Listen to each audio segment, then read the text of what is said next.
Welcome to this edition of Fascinating Women Touching the World. My name is Laura Donnie, and I am an inner healing coach. And one of the things I most especially love to do is to help women get unstuck so that they can live full. And for me, that means grateful, hopeful, prayerful, beautiful. You know, as an inner healing coach, I really focus on the spiritual as much as the emotional. Because here's one thing I know for sure: what we believe and what we think, well, it changes our lives.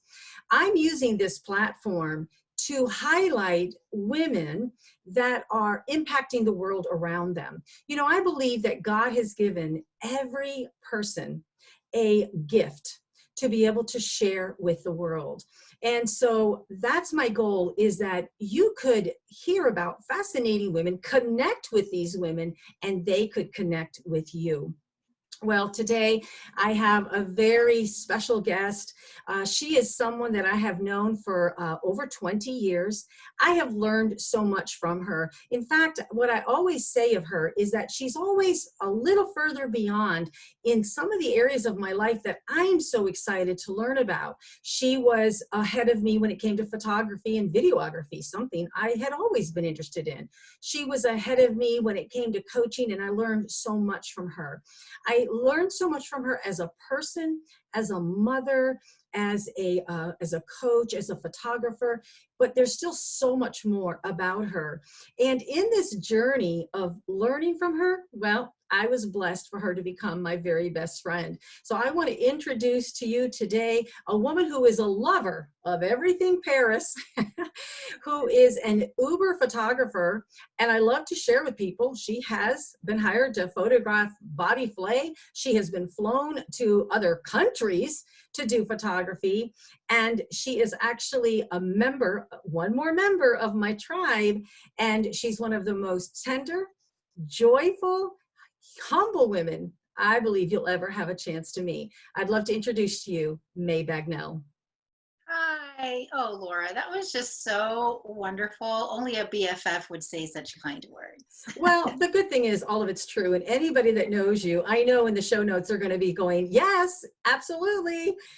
You know, one of the things I didn't mention is that you are a personal branding coach. And I had the opportunity to spend some time with you on Saturday and a group of other amazing women who, as you were leading us to do a virtual vision board. And I really admire how you have not been stumbled by this, isolation. You have been creative in taking the gifts that God has given you and figuring out how to get them to other women being helped, such as that virtual vision board. So May, let me ask you something. Share with our listeners, how is it that today, right now, in spite of social isolation, in spite of, this pandemic, what are you doing to help individuals and families get unstuck and live more full?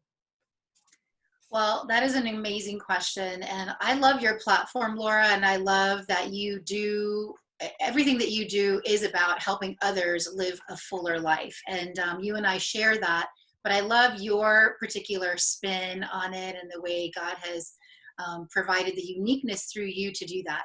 But to answer your question, this is very trying times. I think we would all agree it's very trying times for different people at different levels for different reasons. Some of us get to stay home.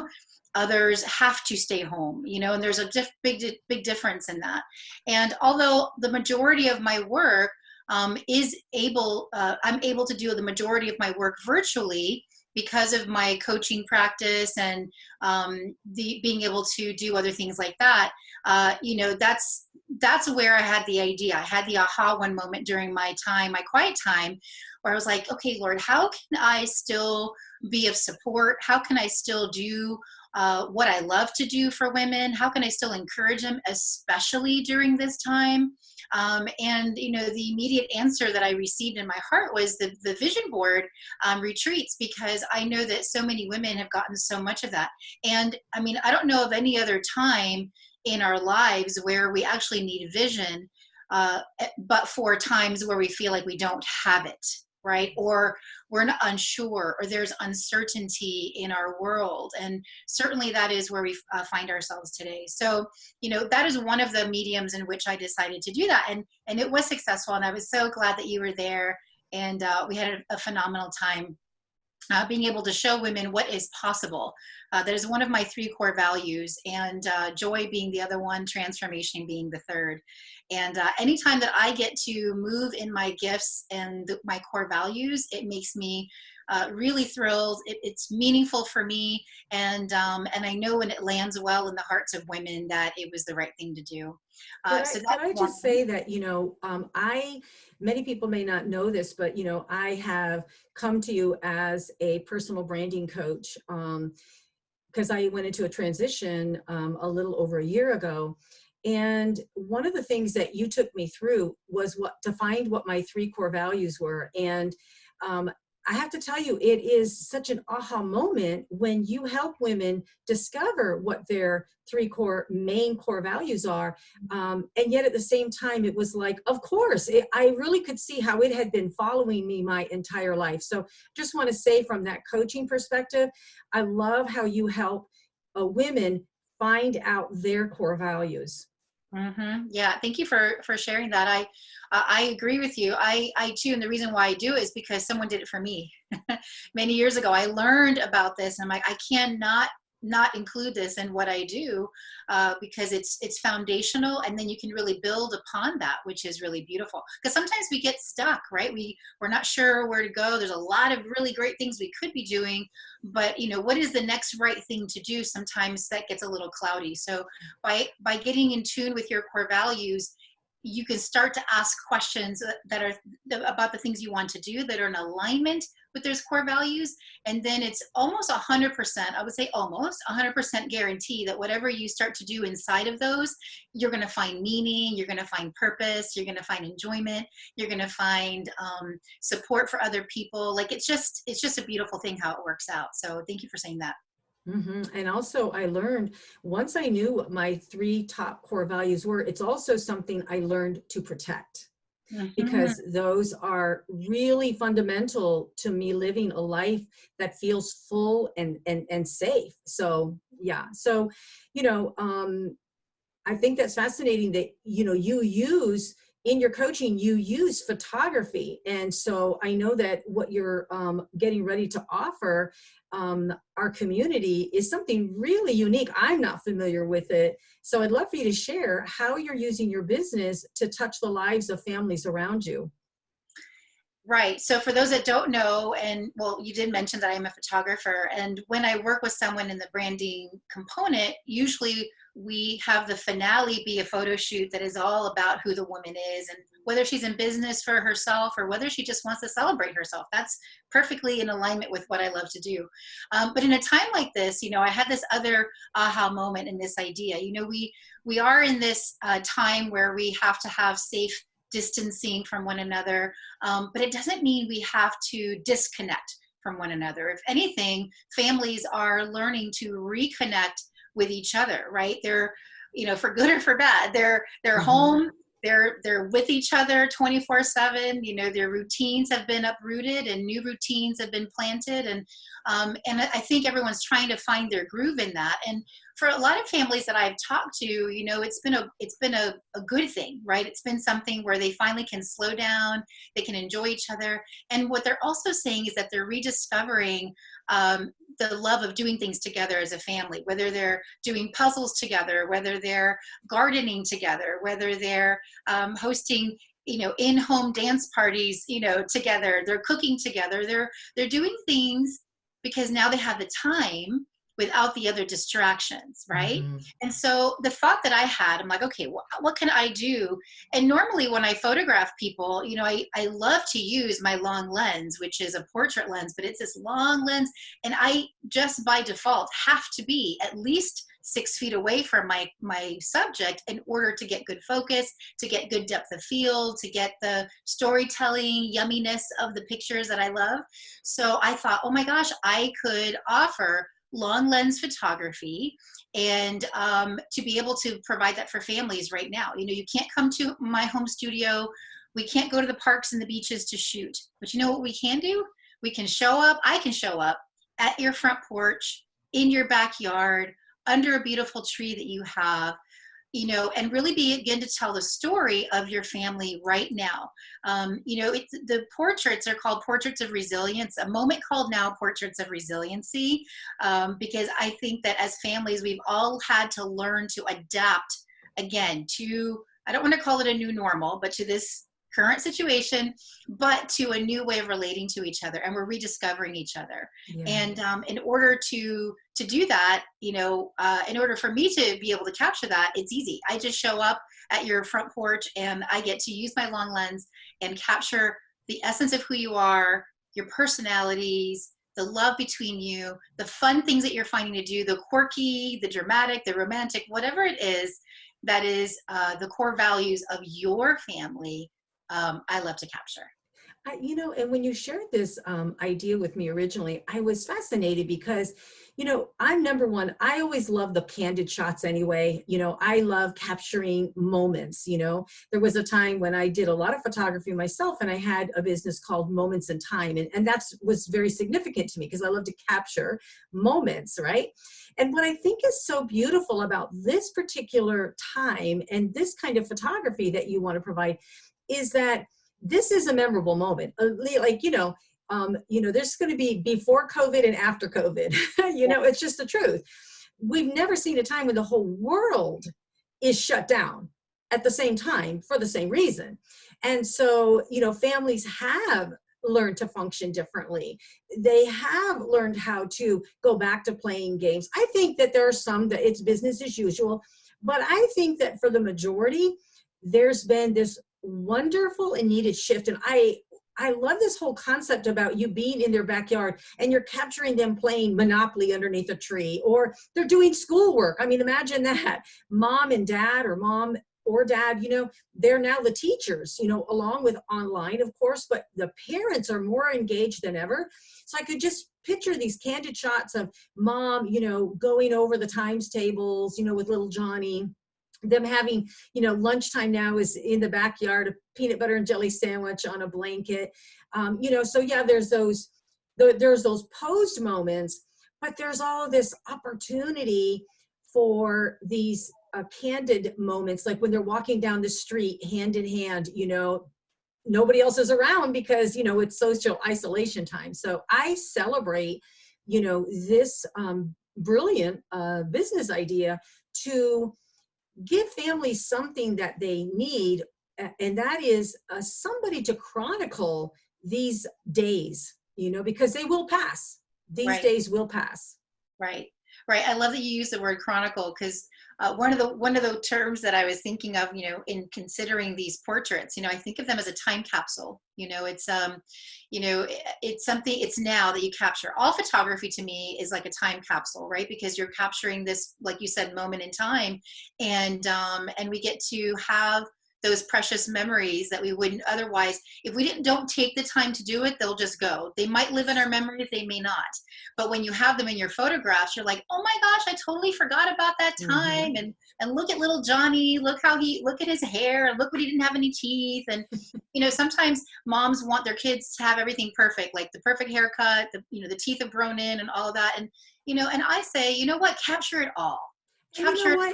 Something else that, I didn't even think of until you were just saying what you said is that, most moms and dads are doing a great job of catching pictures of the kids and video of the kids. But here's what I've always found is mom and dad are usually behind the camera. They're usually not in the shot. I mean, that's, I used to laugh for years saying, people are going to think my kids grew up orphans, you know what I mean? Because, or at least without a mom, because, I always wanted to capture their lives, because listen, one thing that remains forever is a photograph. May and I, we've talked about how at a wedding, really, I always tell people, put your money in a photographer, because at the end of the day, the people who brought the cake, it's going to be eaten and it's gone. The food is gone. The DJ packed up and left, but the photographer is creating stuff that's going to last a lifetime. Yes. And so what I love is that, with you doing this safe distancing from the family, but you're capturing them as a family, not just a quarter of the family or just a half of the family, that you're capturing all of them just doing their everyday things. You may be capturing mom working on the computer at her desk while the kids are in the background doing schoolwork. Unprecedented times, and something that like someone with a great eye like yourself can capture and tell a story in one picture. Yes, and that's really why I love photography. That's how I fell in love with photography. As a matter of fact, my father was a physician, he's an anesthesiologist, but he loved photography. And I grew up with this actual camera. This is my father's camera, with this camera in his hand every time he would travel. And I'll never forget the time that he actually handed this camera to me, that I was allowed to actually touch it and hold it and to be able to take pictures through it. And I remember feeling so proud that I could actually do that. And I can't tell you that that was the moment that I decided to be a photographer, but I can tell you that I believe that was a moment that the dream was born inside my heart to be a storyteller. I didn't know it was going to be through photography, but I knew it was people's stories that I loved. And all the pictures that I took, interestingly enough, were always when people were not looking. My family was not looking. They were laughing or something funny happened and I would snap the photos. Mm-hmm. And my mother and my sister would always be so mad at me, like, why did you take that ugly picture of me? It wasn't really ugly, but why'd you take that picture? You didn't wait for me to look. And I said, well, I didn't want you to look. We have all those kinds of pictures. I wanted the pictures of us having fun and you laughing and, Yeah. and at first I thought I was wrong for doing that. And then I realized, 20 years later or 15 years later, that it was actually called editorial photography. Yes, it's so good that, even if others edit us, even with the best of intentions, that at some point we stop editing Yeah. ourselves and follow the heart, because there are things God put in our heart, because it delights him. And Yes. he is I should say we are an expression of our Father. So, I really love that, that you stopped, editing yourself, according to other people's opinions, because actually I'm sure they look back now and are delighted that you caught those moments. So, May, here's the thing. There's a lot of people that are going to hear this and they're going to say, dang it, I wish that I had an opportunity to do that. And I can't because they're, in another part of the country or another part of the world. What photography tip could you share with our listeners to make them even better photographers, or maybe how to capture some of these moments without a master photographer such as yourself? Well, I love that you asked that question, and there's lots of things that I could teach on that. But I would say that, when I do teach photography, I don't teach the techniques before I teach how to develop the eye, right? Because I think when you develop your eye, then you really have the sense of what it is you want to create. And then you can learn how to technically capture that later. So I would say for those who are, perhaps just have their handy dandy phone, right? And that's the camera. And, I always say the best camera, when people ask me what's the best camera to have, the best camera is the one that you always have with you, because that way you're not fumbling and, oh my gosh, I don't have my camera and here's a great moment. It's whatever camera you can always have with you, whether that's your phone or a small camera or whatever that is. But if you're like me and you are more of an amateur photographer, but you're still kind of learning, I would say for all of us is that you pay attention to the energy and the moments that you are feeling, right? Because as a photographer, we capture the feeling that we see, right? We see something and we think we're capturing the visual, which of course we are, but we're actually not capturing that. We're capturing a feeling, which is really what you're after. And that's why storytelling images are so powerful. It's because when a viewer looks at the portrait or the photo, the finished photo, yes, you see it with your eyes, but you experience it with your heart and your emotions. And that's what kind of takes your breath away. It's like, oh, so that connection of your eyes to your heart and your emotion is really what you're after. So I would say on the practical, like let's say you're photographing your kids and they don't want to sit still and look at the camera, right? Like I raised 3 kids and I did this, the whole time I was raising my kids. And so I quickly learned that to let them just play, let them be themselves. And I would just kind of, go around them and just capture things that they were doing. And I would tell them, don't look at me.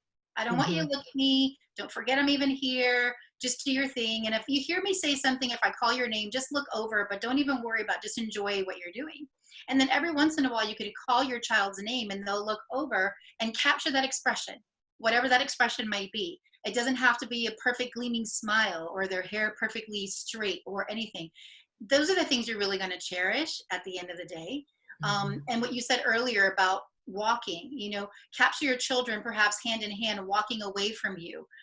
We always want to take pictures of people's faces, which of course is good, but we forget to take pictures of, other parts of them, their hands, their little feet, or them walking away or hand in hand. Those are really great. And then, how you make an image feel more powerful is simply turn it into black and white. I love black and white. And it's so true, especially today, the better that cameras have gotten, and I'm talking in this sense, with iPhones and stuff, so beautifully set up to take great pictures, that because there's all this color, black and white stands out even more than ever. But I always have loved that classic look. Well, I want to talk in a few moments about how people can connect with you and, get an appointment with you to do this long lens photography. But first, I would love for people to learn a little bit more about you. Okay. So I know that there's a following that you have on Facebook and on Instagram, but I always think that there's some things that people would be interested to know about you. Mercy Rice, for instance, yesterday shared with me one of her favorite comics on Facebook, and I went there this morning and was loving who this woman was. And I I made her to come into my feed. So I want people to know a little bit about you that they may not know, and that you could end up connecting with them as well. Mm-hmm. Okay, May. I know that there's 100 different kinds of apps and websites, but what is one app that you are just addicted to and you cannot live without? Wow. So if you were to look at my phone, you would have to laugh because I am an app collector. But I would have to say, I know you asked me for one, but I would say, if I'm allowed to say two, okay. It would be this. The first one would be Snapseed. Snapseed is an app that you get for your phone. I believe it's for Android as well as iPhones. And it is a wonderful editing app right in your phone, so that you can take your images that you captured on your phone to a whole other level, just because of all the editing functions that's available on there. So that would be the first one. And then the second one, if I could only keep two apps on my phone, would be this other one called Word Swag. Word Swag is not a photo editing app as much as it is a way for you to add graphics, quotes, verses, word of the day, whatever's inspiring you, as an overlay onto the images that you create, or even images that are inside of its own platform, so that you can create inspiring things to put on your social media to encourage other people, if that's something that you enjoy. Oh my gosh, I'm going to go download those today. I never even heard of them. I feel like we have just gotten the best of the best from the best. Okay, so those two aside, when you're relaxing, what is your favorite go-to app? Pinterest, Pinterest, Pinterest. How many boards do you have on Pinterest? I would say I'd be ashamed to say, but I'm not ashamed at all. I love Pinterest. I probably have easily 60 to 70 boards.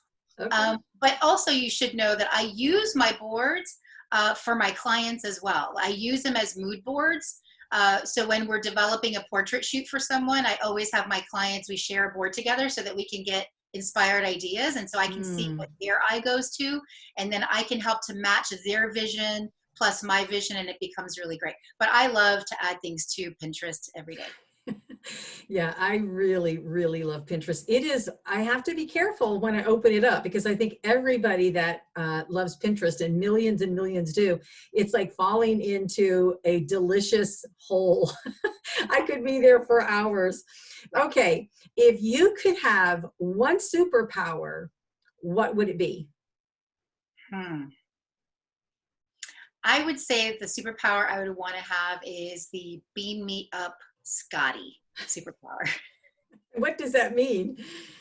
Well, in Star Trek, Uh-huh. when they would say, beam me up, Scotty. They were on Earth, or they were on, not on Earth, they were on a planet and they need to be beamed up, to have the power to beam myself over to wherever I wanted to be in that moment. And I would be beaming myself over to Paris on the daily, get a latte just for the morning, and come back and be with my family and do the work. And then I could beam over to Italy, and I could beam over to Laura Donnie's house and sit with her by the lake. That sounds so good. Beam me up, Scotty. I love that, man. Oh boy. Okay, that's going to get me to thinking today. What do I'm going to make up a superpower I wish I could have. Okay, so how can people connect with you?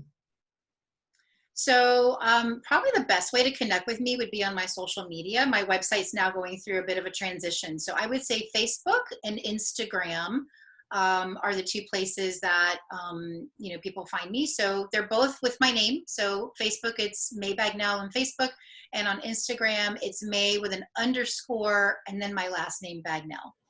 Awesome, great. I just shared that information with somebody today that was wanting to get in contact with you. Myself, if any of you are listening and are not yet connected with me, I would love to connect with you on Instagram at Laura Donnie. That's Dahne. My Facebook page is Laura Donnie Kingdom Conversations, and my website is www.lauradonnie.com, and that's where you can find out about coaching information, whether you want me to bring a workshop or whether you want information on one-on-one coaching. That's where I can be reached. May, I want to give you the last word as we close out. What would you like the listener to know? Well, I think it was one of our other interviews, and you asked me, what one of my favorite verses were. I think that's what you asked me, and really, this has been true for me. And what I would just invite the listeners to do. My favorite verse is in Philippians 4:8, and part of what Paul's instructing us is, to refocus our look, right? To refocus our perspective. And I think as a photographer, I'm always looking for new perspectives, right? But also as a human being, we can encourage ourselves to look at new perspectives. And the one phrase that I repeat to myself, especially when I'm having difficult time shifting my perspective in something, is whatever is lovely. And so I would just leave the listeners to just be mindful of, if you're photographing your family or you're photographing whatever, just capture whatever is lovely to you, not whatever is perfect and coiffed, but whatever is lovely. And usually whatever is lovely is whatever is, connected to your heart in that moment. So you could start telling your stories, and through your camera of choice. I would just encourage you to focus on whatever is lovely to you. I love that. Thank you so much. Yeah, this is a great time for us to be practicing looking on the lovely things, especially when it could appear that there's so little to look at that's lovely. But I would say for sure, take that advice and keep your eyes lifted up, because there's no place lovelier than the kingdom of heaven, and no one lovelier than our King Jesus. Well, May, I want to thank you for being with us today. It's always awesome to spend time with you, whether it is online or in person. Till the next time, I say peace and love. God bless. I'm going to figure out how to turn this off.